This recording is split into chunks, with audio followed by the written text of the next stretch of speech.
যুবকদেরকে বলছি প্লিজ, আমরা সবাই একদিন হব লাশ। কবরে যাওয়ার আগে চলে যাবে, বাসটা পচে যাওয়ার আগে পচে যাবে আপনার আমার।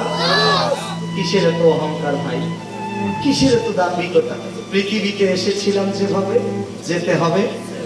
পৃথিবীতে যেদিন এসেছিলাম ওই দিন আপনার আমার গোসলটা করিয়ে দিয়েছে অন্য জনেরা।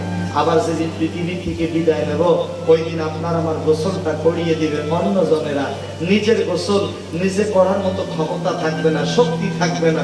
কিসের এত অহংকার? এর জন্য পৃথিবীটা ধোঁকা, পৃথিবীটা ধোঁকা, পৃথিবীটা মরিচিকার পিছনে ছুটছি।